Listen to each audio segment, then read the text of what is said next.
Good morning, good afternoon, good evening. Welcome to Techstroverts, the podcast exploring the how behind the who of people working in tech. My name is Martina Simon and I am your host. This podcast covers anything but the job. We introduce the guest, move on to the buzz wheel, a letter number randomizer that determines the questions I'll ask, and we close with sage advice about careers in the industry. Plug in. We're recording. Will, over to you. Hi, I'm Will. I am the franchise development manager at Getir. My role is responsible for finding and sourcing franchisees who match a certain criteria and skill set, who we then take through the franchise recruitment process, and they launch one of our Getir franchise stores, which is where all the groceries and goods come from. Amazing. I know Will. He's a brilliant guy. We've worked together in a previous job in a previous life. I could be wrong, Will. Was it your first sales job at Venture? It wasn't my first. My first sales job was selling credit cards for 12 hours a day on the streets. People must have thought you were a scammer. Yeah, it was like a pyramid scheme, basically. That's as much as work we want to talk about in this. You guys know the score. We have the buzz wheel of 520 questions where the letter determines the question format. And of course, there are 26 letters in the alphabet, so 26 formats of question. And the topic is decided by the number picked by the guest. There are 20 numbers. Will, over to you to give me the first letter and number combination, please. W2. The theme remains. People start with the letter their name begins with. I absolutely love it. 2 is the topic of travel. And the question is, why do people stand up to retrieve their luggage as soon as the plane lands, even when they know there'll be a delay between landing and departing? Discuss. Are you one of those? I'm pretty sure I'm not. I mean, I've only been away once since we could travel again, because we've got a newborn. Well, she's 2 now. Congratulations. You've got a little Thank bubba. you. Did Yeah. you travel with the bubba or was this before her? Yeah, this was with her. We were pregnant during COVID. What was that like? Because COVID was quite scary anyway for everybody. And you were new parents, you and your partner during that time and traveling. What made you want to jump on a plane? We needed to get away. We Needed needed a a break. holiday. Needed a Everyone break. needed a holiday. So Yeah. I had a baby on my lap. So I couldn't really get up because I was a bit preoccupied. There is a thing, isn't there, when everybody jumps up to try and get the luggage from the top of the thing. And it pisses me off because I want my luggage, but I want to look like a reasonable member of society. What's your stance? I don't really get it. You're going to be sitting there or standing there for another 10 minutes probably. And there's also a queue to get off. But I think it probably depends where you're sitting. Yeah, where do you sit? What's your preference? I'd prefer to be on the aisle. Do you not find that when they roll the thing with the snacks up and down the aisles, it hits you? Does it not bump into your arm?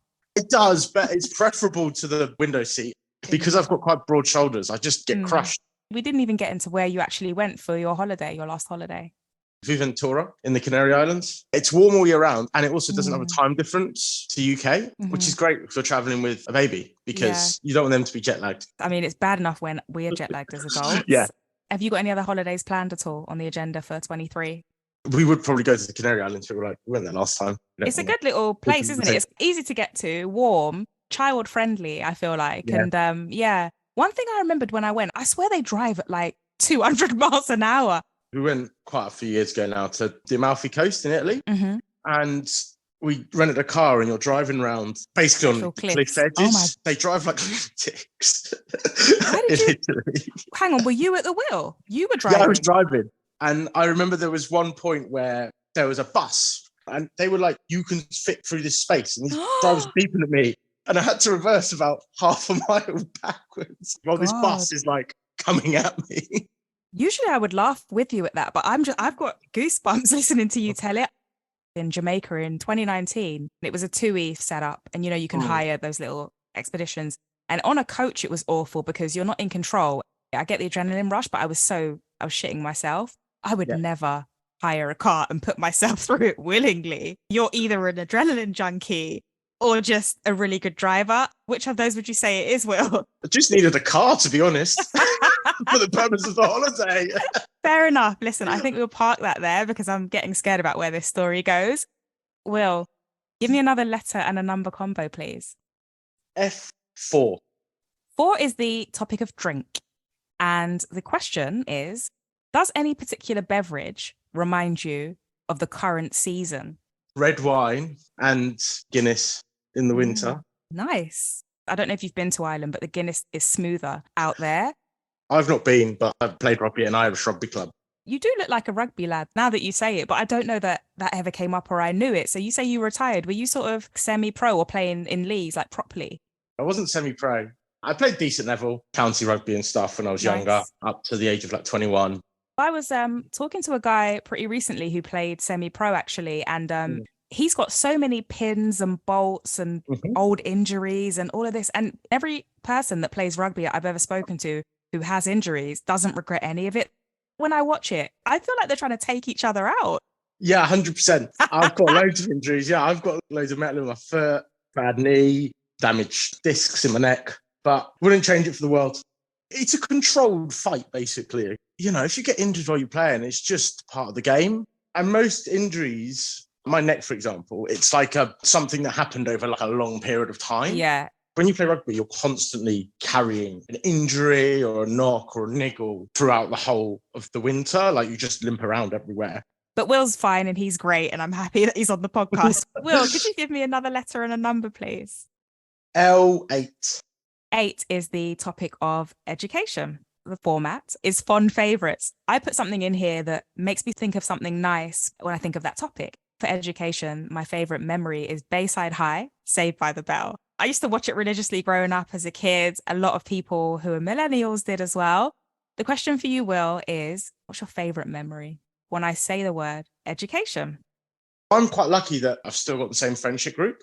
We all sort of still live around the same area and stuff. So I guess it just makes me think of all of the people I met and how those relationships have helped shape me and how like we've all grown together through our careers and always support each other. So I guess it makes me think of like making friends, not so much about learning. It's funny because when education comes up, it goes one way or the other. On this podcast, it's people that talk really extensively about stuff they learned in school, or it's like your point, what I took from it was my social circle or all of these things. People now in this day and age, especially with all the remote working, they don't really live in the same place they grew up. So to stay in constant contact is harder as an adult. And I don't know if you agree. Do you think you're friends with the same group because you kind of live in close proximity? Do you have to make an effort to make sure that those relationships are maintained? With WhatsApp group chats nowadays, you don't need to like individually message 20 people. And it makes it much easier to nurture that relationship in that sense. I mean, like, I guess because we were all still living close together, people went and did their separate things. Like we all went to different unis and stuff. And then it was just straight back into meeting up with mates. We're a really tight-knit group of friends and stuff, but also a bit of just coincidentally, we all still live around the same area. Technology is making a lot of things like that easier, isn't it? If we couldn't even text and it was you had to like phone on a corded phone, everybody to invite them along to the pub, say, that would fail on so many levels. When I want to get the girls together, it's one message. Without technology, I don't know where we'd be. People would be less flaky though. You've like called someone up and you said, yeah, I'll meet you there then. Yeah. You can't cancel on them like 10 minutes before.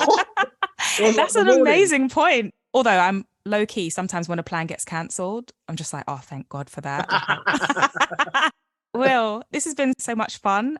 If you could take us home with the final letter and number combination, please. 10. All right. 10 is the category of fashion. The question is, have you worn a hoodie to work this week? I haven't. However, everyone else does.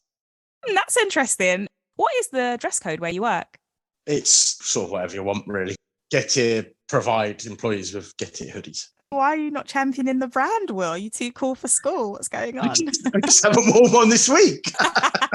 Okay. So you do wear a hoodie because I think you were quite smart dressed in Venture where we used to work. You guys had to, right? Shirt and top of trousers. Yeah. For me, where I work now, super relaxed. Like you can wear what you want. No one's judging, which I love. But I naturally default to smarter wear. Just because it always has been, right? Like most jobs before now were kind of, you had to come in your best. So yeah, are you comfortable wearing casual stuff to work? Would you prefer smart wear? Like obviously if I'm meeting clients and stuff, then you dress smart. But otherwise it's like being able to wear jeans and t-shirt and a jumper, great. Yeah. For remote working, and be honest here, did you keep up getting fully dressed when it was the pandemic? Yeah, for the most part, I actually did. Will's very measured. He doesn't get up when the plane lands to get his suitcase too early, and he wears proper clothes on a Zoom call. Very respectable. I love that. Will, this has been great. I feel like I've gotten to know you a little bit more, and we've reached the segment in the podcast where I hand the mic over solely to the guest to give us what I call sage advice that they feel has really helped them growing to be the person that they are today. So Will, over to you to feed back to someone listening who wants to do what you do. Race your own race. Make sure you're keeping track of how you are onto your goals and not comparing them to other people's, because people's scenarios, whatever is going on is different and you don't know the details. So just worry about your own race and what you're trying to do and focus on that. Look back at what you've achieved, get a sense of actually, you know what? I have achieved all of this and all of that. And also look outside of your professional career as well and say, look, I've achieved this outside of my professional career. Absolutely. This is my quality of life. And at the end of the day, it's your quality of life that's the most important thing, right? I'm a believer that you should find your superpower and focus on it. Right, you need to improve your weaker skills, but the skill you should focus on most of all at improving is the thing you're naturally gifted at, because that's the thing that's going to elevate you above the crowd, so to speak. That's awesome advice. You're a very wise man, Will. I think that's the perfect way to end this. This has been a fantastic chat. Thank you again for joining me. We'll leave it there. Take care. Thanks, Martina. Bye-bye.